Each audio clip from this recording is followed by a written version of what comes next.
Subscribe करिए हमारे channel target UP TET CTET को और बेल आइकन को दबाइए। हेलो दोस्तों, मैं आनंद स्वागत करता हूं आप सभी का आपके अपने channel target UP TET CTET में और ऐप अस्तित्व अकेडमी में। दोस्तों, आपके डीएलएड सेकंड सेमेस्टर के मैथ विषय में यहाँ पे ये जो नई पावन सीरीज है इसको मैं यहाँ पे कंप्लीट करा रहा हूँ और इसके सभी बहुविकल्पीय लघुत्तरीय प्रश्न मैंने पहले ही करा दिए हैं।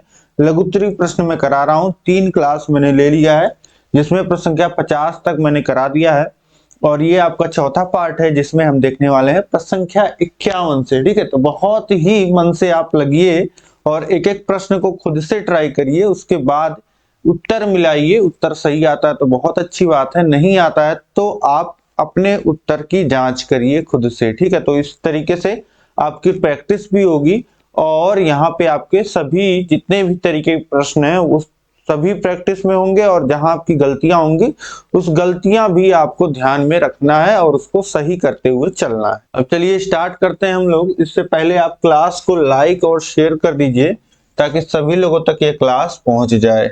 अब देखिए यहाँ पे प्रश्न संख्या 51 है। निम्नांकित चित्र में ABC एक त्रिभुज है। AB के मध्य बिंदु D और AC के मध्य बिंदु E को मिलाया गया है। यदि BC की माप 6 सेंटीमीटर और DE की माप क्या होगी तथा BC तथा DE में क्या संबंध होगा।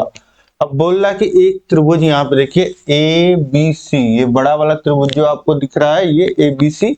अब इसके बाद देखिए इस बड़े वाले त्रिभुज में जो AB भुजा का मध्य बिंदु है, मतलब कि इसके मध्य बिंदु का मतलब क्या, AB के आधे पे D बिंदु है।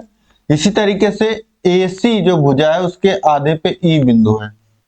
ठीक, अब देखिए AB के मध्य बिंदु D और AC के मध्य बिंदु E को मिलाया गया है, यानी कि DE को इस तरीके से मिला दिया गया है यहाँ पे। ठीक है, जैसा कि आप यहाँ पे देख पा रहे हैं। अब यदि BC की माप 6 सेंटीमीटर हो, यानी कि इस भुजा BC की 6 सेंटीमीटर माप अगर हो तो आपसे पूछ रहा है कि BC की माप अगर 6 सेंटीमीटर है तो DE इसकी माप कितनी होगी और BC और DE में क्या संबंध होगा ये आपको बताना है। अब देखिए एक प्रमेय होता है त्रिभुज से जुड़ा हुआ कि किसी भी त्रिभुज में दो भुजाओं के मध्य बिंदुओं को मिलाने वाली जो रेखा होती है वह तीसरी भुजा के समांतर और उसकी आधी होती है लंबाई में। तो यहां से हम कह सकते हैं कि जो DE होगा, DE का जो मान होगा, लंबाई होगा, वह होगा हाफ ऑफ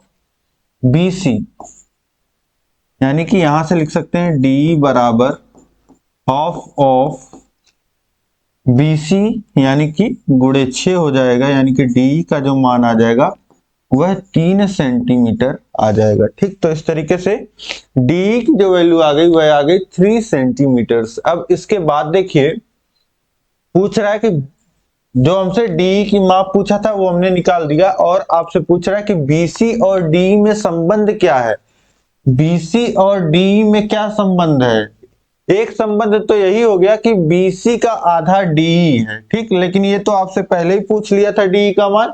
अब एक संबंध और होता है, वो क्या होता है कि जो DE होता है वह समांतर होता है BC के। क्यों? क्योंकि DE दो भुजाओं के मध्य बिंदुओं को मिलाने वाली रेखा है, तो ये समांतर होती है तीसरी भुजा के। ठीक, तो इस तरीके से यहां से लिख सकते हैं DE समांतर होगा BC के। तो यही आपका पूरा उत्तर हो गया यहाँ पे। अब इसके बाद देखते हैं हम लोग प्रश्न संख्या 52 है। चित्र में रेखा AX कोण CAB ये वाला पूरा कोण और कोण BDC ये वाला कोण को समद्विभाजित करती है, यानी कि ये जो रेखा है AX ये इन दोनों कोणों को आधे आधे में बांट रही है। ठीक है, बिल्कुल आधे आधे में बांट रही है। अब उन 3 तथ्यों को लिखिए जो यह सिद्ध करें कि त्रिभुज ABD यानी कि ये नीचे वाला त्रिभुज, ये वाला त्रिभुज और त्रिभुज ACD ये ऊपर वाला त्रिभुज, ये दोनों आपस में, ये देखिए समांतर का चिन्ह लग रहा है कि ये दोनों आपस में समांतर हैं, ये आपको यहाँ पे सिद्ध करना है। तो ये आप यहाँ पे कैसे सिद्ध कर पाओगे? समांतर होने के लिए देखिए 3 नियम है, 3 नियम में से कोई भी नियम अगर अप्लाई हो जाता है तो ये आपस में समांतर हो जाएंगे। अब यहां से देखिए 2 त्रिभुज हैं आपके, त्रिभुज ए बी डी ये नीचे वाला और ए सी डी ये ऊपर वाला। अब समझिए कि यहाँ पे पहले तो एक ये भुजा देख लीजिए, AD बराबर AD है। दोनों ही त्रिभुजों में एक भुजा जो है वो कॉमन है, ठीक। अब और ये जो AX रेखा है ये इस पूरे कोण को समद्विभाजित कर रहा है, मतलब 2 बराबर भागों में बांट सकता है। यानी कि यहां से लिख सकते हैं कोण CAD बराबर होगा कोण DAB, कोण DAB। मतलब कि ये वाला कोण जो है आपका CAD ये कोण DAB इस वाले कोण के बराबर है, ठीक है। जैसा कि आपको बताया ही गया है कि ये जो रेखा AX है ये 2 बराबर भागों में बांट रही है। अब इसके बाद देखिए इसी तरीके से ये वाला कोण इस वाले कोण के बराबर होगा, तो यहां से लिख सकते हैं कोण CDA बराबर होगा कोण ADB के, ADB के, ठीक। तो यहां से हम लिख सकते हैं कि भुजा, एक भुजा यानी कि और 2 कोण, तो कोण भुजा कोण, कोण भुजा कोण, इस प्रमेय से जो होगा ये दोनों त्रिभुज जो हो जाएंगे वह सर्वांग सम हो जाएंगे। इसके बाद यही आप लिख सकते हैं त्रिभुज ABD सर्वांग सम होगा त्रिभुज ACD के, ठीक। तो इस तरीके से आपको 3 तथ्यों को लिखना था, ये 3 तथ्य आपने लिख दिए जिसके द्वारा जो होगा ये दोनों त्रिभुज आपस में सर्वांग सम हैं।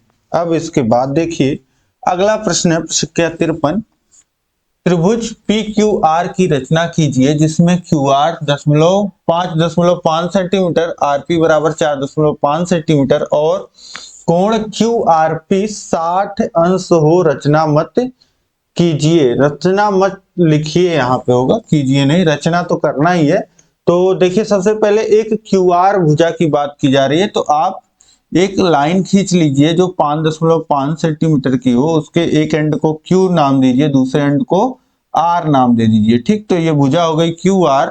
अब इसके बाद बोल रहा है कि RP 4.5 सेंटीमीटर है और कोण QRP 60 अंश है। तो अब RP यानी कि R से P तक जाने वाला जो आपका भुजा है P बिंदु तक, उसकी जो लंबाई है वह 4.5 सेंटीमीटर है। तो अब आप क्या करिए कि R बिंदु पे प्रकार रखिए और प्रकार में 4.5 सेंटीमीटर की दूरी ले लीजिए और इस तरीके से चाप लगा दीजिए, इस तरीके से, ठीक है। तो इस तरीके से 4.5 सेंटीमीटर की दूरी लेकर के चाप लगा देंगे। और अब इसके बाद समझिए आपको क्या करना है। देखिए ये R बिंदु से 4.5 सेंटीमीटर की दूरी यही है। अब इस दूरी पे बिंदु कहां होगा, वो बिंदु अगर आपको देखना है कहां होगा तो आपको इसके लिए दिया गया है ये कोण, कोण QRP इस तरीके से बिंदु P तक, R से P तक जाएंगे लेकिन 60 अंश पे जाएंगे, ये बोला है 60 अंश पे। तो 60 अंश पे कैसे रेखा खींचेंगे, देखिए R को केंद्र मानिए और इस तरीके से चाप लगा दीजिए। फिर यहाँ पे QR को जहां इसने काटा उसे केंद्र मान करके ये एक चाप लगा दीजिए। तो ये क्या है, ये 60 अंश पे है। तो इसको R और इस चाप ने एक दूसरे को जहां पे काटा है वो मिलाती हुई रेखा खींच दीजिए। आपको ये रेखा जहां इस पहले वाले चाप को जहां पे काटेगी वही आपका P बिंदु हो जाएगा और P को Q से मिला दीजिए, ये आपका त्रिभुज बन गया, ठीक। और ये जो दूरी हो गई वह 4.5 अंश की हो गई, 5 सेंटीमीटर की हो गई और ये जो कोण हो गया आपका ये 45 अंश का कोण हो गया। तो इस तरीके से ये आप बना लोगे त्रिभुज बहुत ही आसानी से। अब इसके बाद देखते हैं अगला प्रश्न है प्रश्न संख्या 54। एक आयत जिसकी लंबाई 18 सेंटीमीटर और चौड़ाई 9 सेंटीमीटर है, इसका क्षेत्रफल ज्ञात कीजिए। एक आयत की लंबाई चौड़ाई दी गई है, तो आयत का क्षेत्रफल कितना होता है? लंबाई गुणे चौड़ाई, a इंटू बी लिख देते हैं। लंबाई है 18, चौड़ाई है 9, तो 18 नवा 162, 62 सेंटीमीटर, 162 सेंटीमीटर स्क्वायर ये इसका आयत का क्षेत्रफल हो जाएगा। अब इसके बाद देखते हैं हम लोग प्रश्न संख्या 55 है।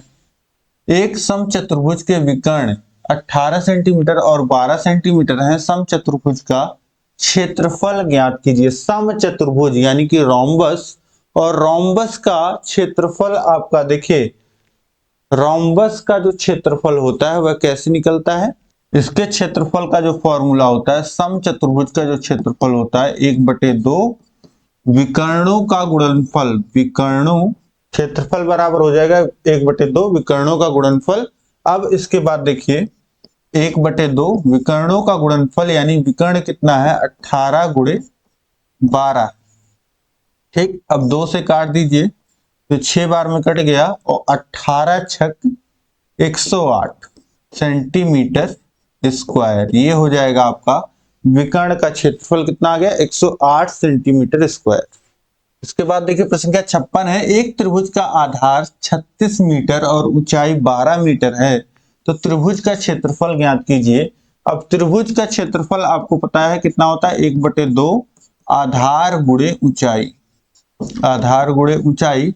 अब यहां पे आपको पता है कि इसका 1/2 आधार कितना है? 36 है, और ऊंचाई है 12। 2 से 2 बटे में है, 12 अंश में 6 बार में कट जाएगा, और 36 का गुणा हो जाएगा।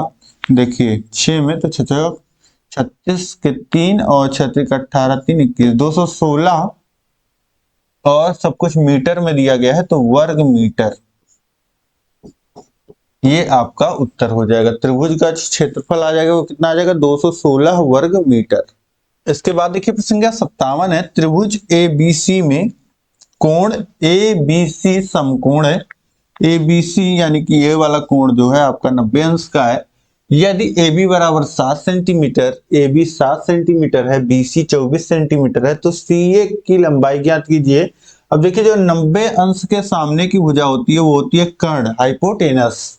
जो हाइपोटेनस का वर्ग होता है, इसका कर्ण का वर्ग होता है बराबर आधार का वर्ग धन लंब का वर्ग, तो CB का स्क्वायर प्लस AB का स्क्वायर ये हो जाएगा। अब देखिए CA जो आपका कर्ण है इसी का मान आपको निकालना है, तो CA का स्क्वायर बराबर हो जाएगा आधार 24 का स्क्वायर धन AB 7 का स्क्वायर, तो CA का स्क्वायर हो जाएगा 24 का वर्ग कितना होता है? 576, और ये होता है आपका 7 का वर्ग 49। अब जोड़ लीजिए तो ये आपका कितना हो जाएगा? यहाँ पे ये आपका हो जाएगा 625 CA का स्क्वायर, और ये 625 क्या होता है? 25 का स्क्वायर, तो CA का मान कितना आ जाएगा? 25 सेंटीमीटर।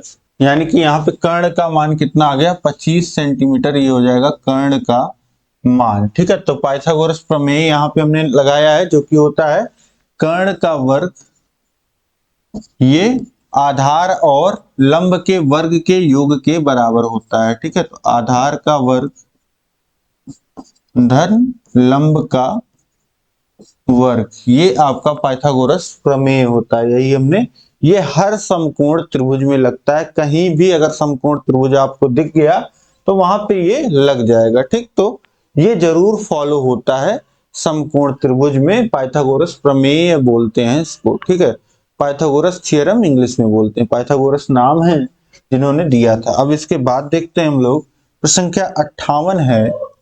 आयत ABCD में विकर्ण CA 20 सेंटीमीटर, ये 20 सेंटीमीटर है, और AB 16 सेंटीमीटर है। ए बी 16 सेंटीमीटर है, बीसी की लंबाई ज्ञात कीजिए। बीसी की यानी कि इसकी लंबाई ज्ञात करनी है। ये आयत है तो आयत में प्रत्येक कोण 90 अंश का होता है, आपको पता है।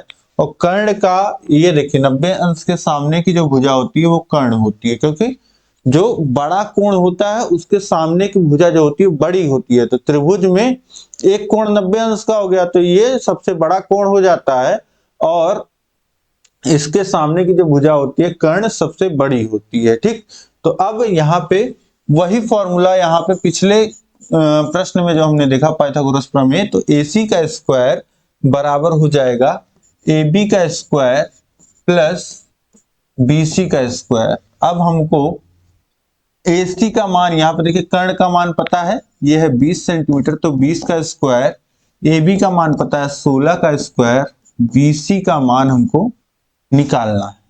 तो ये हो जाएगा 20 का स्क्वायर 400, 20 गुणे 20 और 16 छक 96 के 6 और 16 का नम 16 और 9 25, 256 प्लस BC स्क्वायर। और BC स्क्वायर बराबर लिख सकते हैं 256 इधर आ जाएगा, 400 में से घट जाएगा तो 400 माइनस 256 और BC स्क्वायर बराबर हो जाएगा 256 घटाएंगे तो ये 4 4 और एक हासिल गया था तो एक 144 और BC का मान हो जाएगा, BC का स्क्वायर बराबर 12 का स्क्वायर और BC बराबर हो जाएगा 12 और सब कुछ सेंटीमीटर में दिया है तो सेंटीमीटर। BC का मान जो आ गया, जो तीसरी भुजा यहाँ पे जो हो गया, ये कितना हो गया, ये हो जाएगा 12 सेंटीमीटर इसका मान हो जाएगा। ठीक, तो इस तरीके से आयत दिया है, इसकी विकर्ण की लंबाई दी हुई है और एक भुजा दी हुई है, तो आप अगली भुजा यहाँ पे निकाल लेंगे। अब इसके बाद नेक्स्ट प्रश्न यहाँ पे हम देखेंगे, प्रश्न संख्या 59 है। यदि किसी त्रिभुज ABC और त्रिभुज PQR में उनकी भुजाएं क्रमशः AB बराबर 3 सेंटीमीटर, BC बराबर 5 सेंटीमीटर, CA बराबर 4 सेंटीमीटर तथा PQ बराबर 7 सेंटीमीटर, PR बराबर 6 सेंटीमीटर और QR बराबर 8 सेंटीमीटर है, तो त्रिभुज समरूप है या नहीं। अब यहाँ पे आप समझिए कि AB जो है 3 सेंटीमीटर दिया है और BC 5 सेंटीमीटर और CA 4 सेंटीमीटर। एक बार इस त्रिभुज को आप देखिए, ध्यान से समझिए इस त्रिभुज को। इस तरीके से जब आपको माप दिया रहेगा तो यहाँ पे आपको क्या समझना है कि जब भुजाएं क्रमशः दी गई हैं त्रिभुज ABC और PQR की, तो AB की पहली भुजा लीजिए और उसका अनुपात आप कर दीजिए दूसरे त्रिभुज की जो पहली भुजा है PQ से, और ये बराबर होना चाहिए जो दूसरी भुजा है AP की, ABC त्रिभुज की, और ये फिर दूसरी भुजा PQR त्रिभुज की यानी कि PR की। इसी तरीके से लास्ट भुजा कितनी है, CA है, और यहाँ पे दूसरे त्रिभुज में QR है। ये अनुपात आपस में बराबर होते हैं। आपको पता है कि दो समरूप त्रिभुज अगर हैं तो दो समरूप त्रिभुज की जो संगत भुजाएं होती हैं, जैसे ABC में AB और PQR में PQ, ठीक, तो ये जो संगत भुजाएं होती हैं इनका अनुपात समान होता है। जो जैसे संगत भुजा AB और PQ का जो अनुपात होगा वही अनुपात BC और PR का होगा, वही अनुपात CA और QR का होगा। अगर ऐसा है तभी दो त्रिभुज समरूप कहलाते हैं। तो यहाँ पे सबका मान दिया गया, आप रख लीजिए एक बार। तो AB का मान 3, PQ का मान 7, BC का मान 5 और PR का जो मान है 6 है, CA का मान 4 है और QR का मान 8 है। अब आप देखिए ये 3/7 है, ये 5/6 है, ये 4/8 है। ये अनुपात क्या आपस में बराबर हैं? नहीं, ठीक है, क्योंकि 3/7 4/8 के बराबर नहीं होता, ना 5/6 के बराबर होता है। तो इस तरीके से यहां से लिख सकते हैं हम कि ये समरूप त्रिभुज जो है ये नहीं है। यहां से आप लिख दीजिएगा नहीं है, यह समरूप त्रिभुज नहीं है। ठीक, तो इस तरीके से नहीं है, ये सही हो जाएगा। अब इसके बाद हम लोग देखेंगे प्रश्न संख्या 60 है। त्रिभुज ABC में MNBC के समांतर है। त्रिभुज बी सी में ये जो एम एन है ये बी सी के समांतर है।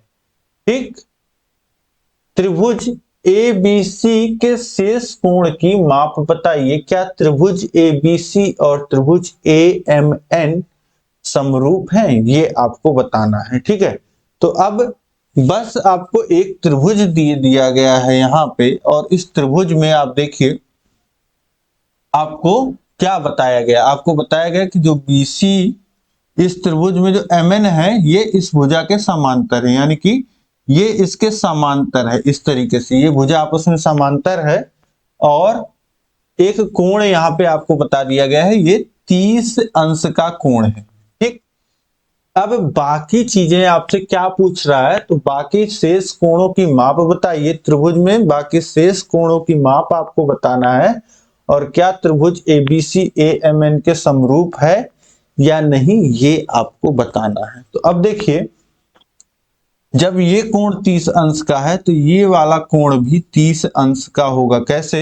ये जब दो समांतर रेखाएं इस तरीके से, ये दो समांतर रेखाएं जा रही हो और कोई रेखा इस तरीके से काट रही हो, तो ये वाला कोण जो होता है वह इसके बराबर होता है, और ये वाला कोण जैसे कि यहाँ पे आप देख रहे हैं इसके बराबर होता है। इसको हम लोग क्या बोलते हैं? एकांतर कोण बोलते हैं। ठीक है, तो जैसे यहाँ पे आप देख रहे हैं ये एक लाइन जो है इन दो समांतर रेखाओं को काट रही है, और ये जो है ये इसके बराबर होगा। ठीक, तो इस तरीके से ये समझ गए आप एकांतर कोण। अब इसके बाद समझिए क्या, और बाकी कोण आप कैसे यहां पे निकालोगे। और ये वाला कोण जो है ये आपको इसी में दिया गया है 88 डिग्रीज। 88 डिग्रीज आपको क्वेश्चन में दिया गया है यहाँ फिगर में। ठीक है, ये आपको यहाँ पे फिगर में दिया गया है। तो अब ये जो बचा हुआ कोण है ये इस त्रिभुज में आप देखिए ए बी आपको पता चल गया, सी निकाल सकते हैं।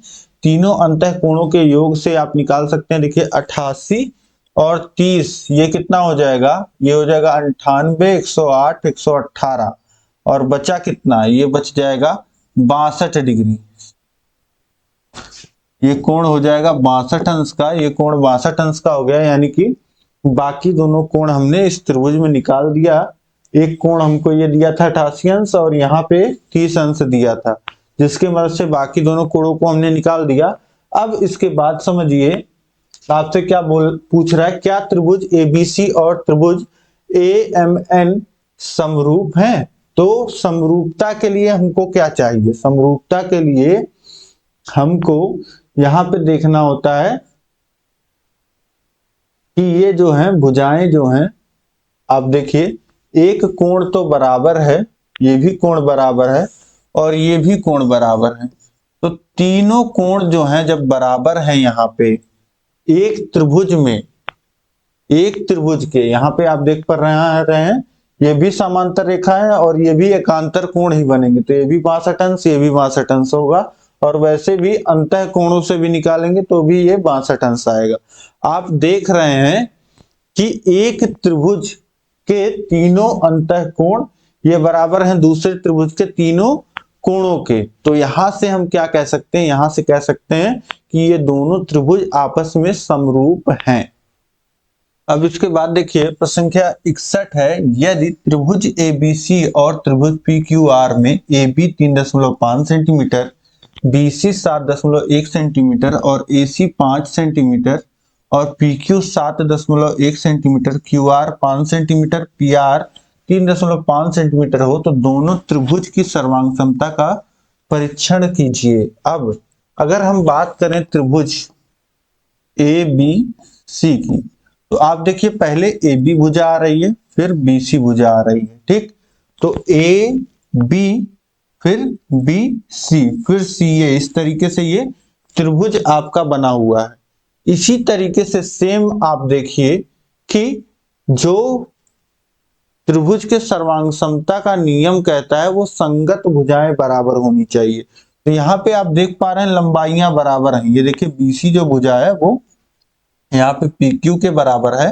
ठीक है, या यहीं से लिखना चाहें तो AB देखिए ए बी बराबर है किसके, 3.5 सेंटीमीटर है, यानी कि यहाँ पे पी आर के, जो कि दोनों भुजाएं 3.5 सेंटीमीटर की हैं। इसी तरीके से अगर बी सी भुजा की बात की जाए तो ये किसके बराबर है, पी क्यू के, जो कि है 7.1 सेंटीमीटर।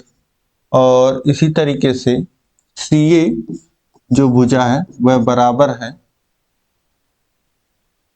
क्यू आर भुजा के, जो कि है 5 सेंटीमीटर।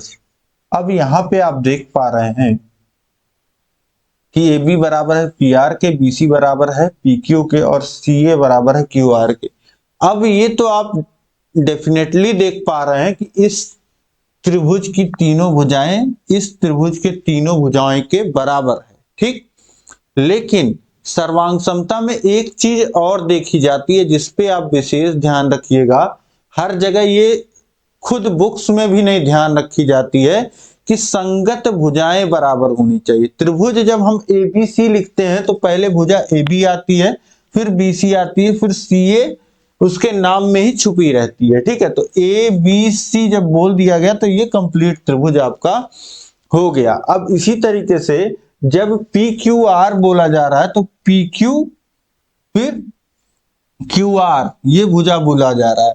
लेकिन आप यहां पे देखेंगे कि हमको कौन सा त्रिभुज, अगर हम त्रिभुज सर्वांग समता में बात करेंगे ए बी सी के सर्वांग सम कौन सा त्रिभुज होगा, पहले ए बी भुजा तो पी आर हमको चाहिए, ए बी भुजा तो पी आर चाहिए, फिर उसके बाद हमको चाहिए बी सी यानी कि पी क्यू भुजा चाहिए, ठीक। तो हमको पहले ये भुजा चाहिए, ये नंबर 1 भुजा हो गई और ये नंबर 2 भुजा हो गई। यहाँ पे ये हमारा ए बी नंबर 1 है, फिर बी सी नंबर 2 है, फिर ये 3 है।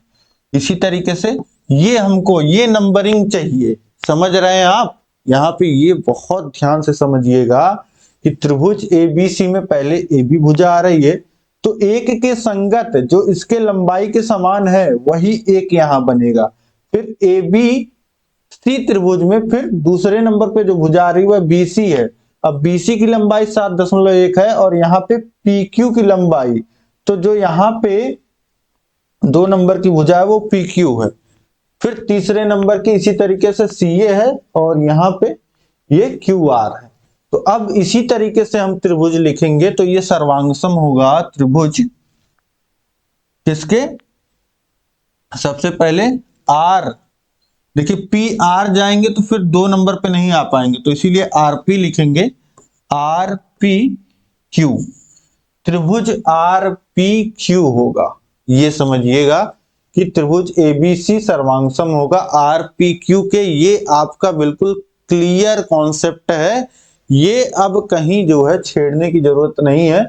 ऐसे आपके परीक्षा में पूछा था तो आप लिख के आ जाते जनरली, हाँ, लेकिन कॉम्पिटेटिव एग्जाम के लिए कई प्रश्न आपके ऐसे पूछ लेगा कि हाँ बिल्कुल यही ऑप्शन में ही दे देगा आपको कि त्रिभुज पी क्यू आर के समांतर है कि त्रिभुज आर पी क्यू के समांतर है, तो आप ऑप्शन ये सही लगा करके आओगे, ठीक है। तो इस तरीके से नंबरिंग से मैंने आपको बता दिया, लेकिन सिंपली आपके डीएलएड परीक्षा में पूछता है तो यहाँ पे सर्वांग समता का परीक्षण, तो इस तरीके से आप लिख दीजिएगा ये 3 लाइन की यहाँ तीनों भुजाएं बराबर हैं और यहीं पे इन्हीं के संतुष्टि के लिए ये लिख दीजिए कि हाँ त्रिभुज पी क्यू आर के समांतर है, बात खत्म, ठीक। तो ये आपके 2 नंबर इस तरीके से हो जाएंगे। लेकिन कॉम्पिटेटिव एग्जाम में आपको ये ध्यान रखना है ये नंबरिंग वाला रूल, ठीक है, क्योंकि संगत भुजाओं के बराबर होता है। यहाँ पे खुद इन्होंने देखिए लिखा होगा, कई जगह लिखा रहता है, ठीक है। तो इस तरीके से आप परिभाषा में भी देखेंगे कि संगत भुजाएं आपस में बराबर होनी चाहिए। अब इसके बाद देखते हैं प्रश्न क्या 62 है, किसी वृत्त की त्रिज्या 14 सेंटीमीटर तो उसकी परिधि तथा क्षेत्रफल ज्ञात कीजिए। तो वृत्त की त्रिज्या जो है वह 14 सेंटीमीटर, उसकी परिधि तथा क्षेत्रफल ज्ञात करना है। तो वृत्त की परिधि जो होती है वह कितनी होती है, 2 पाई आर होती है।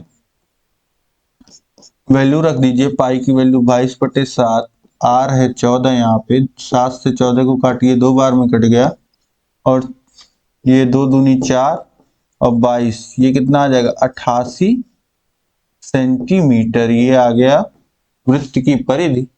और क्षेत्रफल आपको ज्ञात करना है। क्षेत्रफल एरिया कितना होता है पाई आर स्क्वायर। तो ए हो जाएगा आपका 22/7 गुणे आर है 14, तो 14 गुणे 14, 7 दूनी 14, 44 गुणे 14,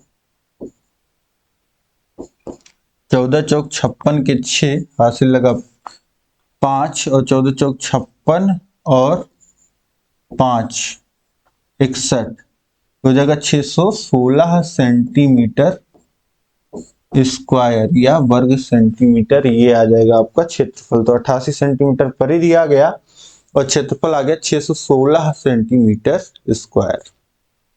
इसके बाद देखिए अगला प्रश्न, प्रश्न संख्या 63, 9 सेंटीमीटर तथा 4 सेंटीमीटर के दो घनों को पिघला करके एक बड़ा घन बनाया गया।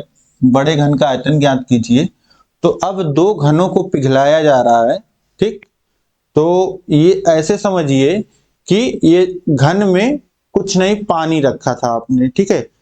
या समझिए कि दो गिलास में आपने पानी रखा था, एक छोटी गिलास ही थी, एक बड़ा गिलास था। और अब जो है आप उन दोनों पानी को तीसरे बर्तन में डाल रहे हो, तो पानी तो उतने का उतना ही रहेगा। तो यहाँ पे पानी का क्या नहीं बदला, पानी का आयतन। अगर यहाँ पे छोटे गिलास में मान लेते हैं कि 250 ml पानी था और यहाँ पे 500 ml, ठीक। तो ये दोनों मिलकर के 750 ml ही रहेगा ना हमेशा। तो क्या नहीं बदला, ml क्या होता है मिलीलीटर, लीटर क्या आयतन। तो आयतन नहीं बदलता है। तो यहाँ पे जो दो छोटे घन हैं उन दोनों का जो आयतन होगा उनको जोड़ दीजिए और उसको बना दीजिए बड़े घन के आयतन के बराबर, ठीक है। क्योंकि दोनों छोटे घनों का आयतन मिलाकर के ही बड़े घन का आयतन बनेगा। और आयतन जो दोनों का जोड़ोगे आप उतना ही बड़े घन का आयतन रहेगा, ठीक है। पिघला करके बनाया जा रहा है तो पिघलने में आयतन कहीं नहीं जाएगा, आयतन बस जुड़ जाएगा, ठीक। तो यहाँ पे अगर हम लोग लिखना चाहें बड़े घन का आयतन, बड़े घन का आयतन बराबर हो जाएगा दोनों छोटे घनों का आयतन। यानी कि अगर पहले घन की जो भुजा है A1 बोले तो A1 का क्यूब पहले घन का आयतन और दूसरे घन का आयतन A2 क्यूब। तो A1 कितना है, ये है 9 सेंटीमीटर, 9 का क्यूब। और दूसरे घन का आयतन कितना होगा 4 का क्यूब। घन का आयतन भुजा का क्यूब होता है। तो 9 9 81 और 81 में गुणा हो जाएगा 9 का, और 4 चौक 16, 16 चौक 64, ये हो जाएगा 9 और 8 9 72, 729 धन 64। अब जोड़ दीजिए तो ये कितना आ जाएगा, ये आ जाएगा 13 और 18 8 1 9 और ये 793।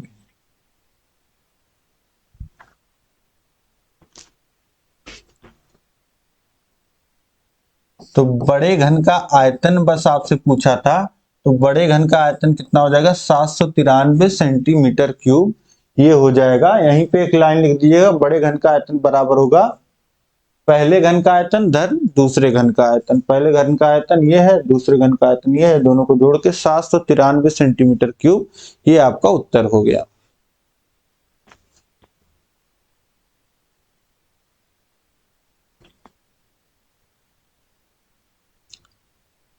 इसके बाद देखिए प्रश्न संख्या 64 है, उस वर्ग का क्षेत्रफल ज्ञात करो जिसकी भुजा 9 सेंटीमीटर है। वर्ग का क्षेत्रफल ज्ञात करना है, भुजा है 9 सेंटीमीटर। तो वर्ग का क्षेत्रफल क्या होता है, भुजा का स्क्वायर होता है, यानी कि 9 का स्क्वायर यानी कि 81 सेंटीमीटर स्क्वायर। ये आपका उत्तर हो जाएगा। इसके बाद देखिए अगला प्रश्न है प्रश्न संख्या 65। यहाँ पे संख्याएं दी गई हैं, इसका माध्यिका ज्ञात करना है। तो जब भी माध्यिका ज्ञात करना हो तो क्या किया जाता है, संख्याओं को पहले क्रम से लगाया जाता है। तो सबसे पहले देखिए सबसे छोटी संख्या को लिख लेते हैं। सबसे छोटी संख्या आपकी 4, 4 के बाद देखिए 5 आ रहा है, फिर 6 नहीं आ रहा है, 7 आ रहा है। 7 के बाद देखिए 8 नहीं आ रहा है, 9 आ रहा है, 9 के बाद देखिए 10 आ रहा है और 10 भी एक ही बार आ रहा है, तो अब 2 बार आता है तो 2 बार लिखते हैं, ये ध्यान रखिएगा। 11 आ रहा है, 11 के बाद 12 आ रहा है, 12 के बाद अब इधर देखिए तो संख्याएं खत्म हो गई, बचा क्या 15 और 16, तो 15 फिर 16। कितनी संख्याएं दी गई थी? 4 4 8 1 9, और यहां हमने कितना लिखा है? 4 4 8 1 9। अब यहाँ पे देखिए जो संख्याओं की संख्या है वह कितनी है? 9 है, जो कि होता है विषम संख्या। ठीक, विषम संख्या जो 2 से नहीं कटता है। ऐसे में माध्यिका का जो फॉर्मूला लगता है, माध्यिका बराबर होता है जब संख्याओं की संख्या विषम होती है तो ये होता है n+1/2 वे पद का मान। अब यहाँ पे n का मान जो है 9, तो 9 धन 1 कितना हो जाएगा? 10, और 10/2 यानी कि 5वें पद का मान। 5वें पद का मान। अब 5वां पद है कहाँ? 5वां पद देखिए कहाँ पे देखेंगे? जो आपने क्रम से लगाया है, तो 4 पद ये छोड़ के ये 10 5वां पद है, यानी कि 5वें पद का मान कितना है? यहाँ पे 10 है, तो ये 4 पद इधर छोड़ दिया, 4 पद उधर छोड़ दिया, जो बीच का पद है वही आपका माध्यिका होता है, या मध्यांक कहते हैं, मध्यांक। ठीक, तो इस तरीके से ये आपका उत्तर हो गया। माध्यिका क्या हो जाएगा यहाँ पे? 10। तो इस तरीके से यहाँ तक आपने संख्या 65 तक देख लिया। उम्मीद है कि यहाँ तक सभी प्रश्न आपको समझ में आ गए होंगे। अब कहीं भी कोई भी दिक्कत होगी तो आप मुझे कमेंट करके बताइएगा, तो संख्या लिख करके। और यह क्लास आपको कैसी लगी जरूर कमेंट करके बताइएगा। चैनल पे नए हैं तो चैनल को सब्सक्राइब कर लीजिए, क्लास को अधिक से अधिक शेयर करिए, लाइक करिए। नीचे डिस्क्रिप्शन में आपको सभी विषयों को लिंक मिल जाएंगे, जहां से आप सभी विषयों को पढ़ सकते हैं, अपनी तैयारी को बेहतर बना सकते हैं। आपको पूरा मैंने राजन सीरीज भी सॉल्व करा दिया है, पूरा पवन सीरीज भी, बस आगे के क्वेश्चंस रह जाते हैं अब। ठीक है, 3-4 क्लास और आपकी होगी, पूरा आपका पवन सीरीज भी समाप्त हो जाएगा। ठीक है, तो इस तरीके से आप लोग बहुत ही बधाई के पात्र हैं कि लगातार आप लोग प्रैक्टिस करते हुए चल रहे हैं। ठीक है, तो ऐसे ही लगे रहिए, जुटे रहिए, चैनल पे भी विजिट करके पढ़ते रहिए। या अगर आप चाहते हैं, आप सीरियस हैं अपनी पढ़ाई को लेकर के, बहुत अच्छे ढंग से तैयारी करना चाहते हैं, तो नीचे डिस्क्रिप्शन में ऐप का लिंक दिया गया है, वहां से जाकर के आप कम समय में बेहतर ढंग से आप तैयारी कर पाओगे। ठीक है, तो उम्मीद है कि आप ऐसे ही लगे रहेंगे। कहीं भी कोई भी दिक्कत आती है तो यहाँ पे नंबर दिया गया है, वहां आप कांटेक्ट कर सकते हैं। अब हम मिलेंगे नेक्स्ट क्लास में। जय हिंद, जय भारत।